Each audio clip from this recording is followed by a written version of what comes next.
Fear the sting of this next monster call, Scorpina.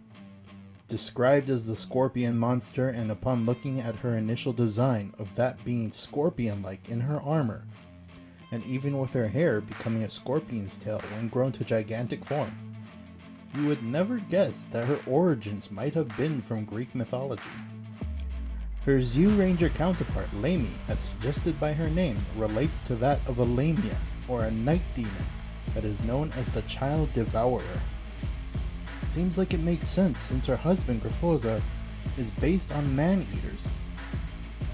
Oh yeah, bet you didn't know that part either. In Japan, Lamy and Griffosa are married. That means the camaraderie between Goldar and Scorpina may have been a little something more than meets the eye. Apart from the dynamic duo who were the bullies to the Power Rangers, let's look at the other duo, Squat and Babu. Why are these guys being pushed together?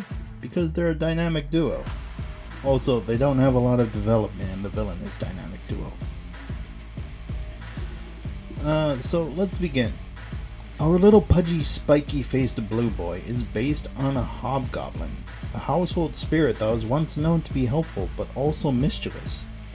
When they're helpful, they usually only ask for food in return for their help, which makes sense when you see how Squat and his counterpart, Bookback, is usually on a search for food more often than not, and is usually considered not much of a threat. Babu, the more intelligent of the duo, he looks like a cross between that of a bat and a monkey, but Totopat, his Sentai counterpart, is actually a vampire.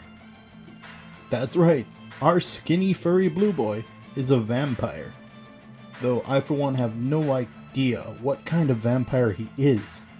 Unless he's the kind from Van Helsing, then that makes quite a bit of sense. Surprisingly, despite being a vampire, he has never partaken in blood before, and this is actually a pretty sensitive topic to talk about with him. Let's go up a bit in the intelligence ladder with the most creative of Rita's gang of monstrous mischief makers, Finster. In Alien Encounters of Angel Grove, they describe him as being a dog-like monster.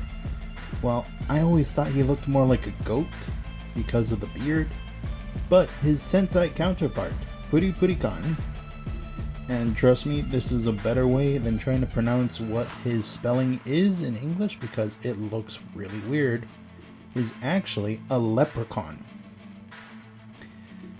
His relation to his mythological Irish counterpart is that instead of fancying decobbling shoes and playing occasional jokes, Puri-Puri-Kan is a perfectionist sculptor, throwing away any monster sculptures he deems unworthy away.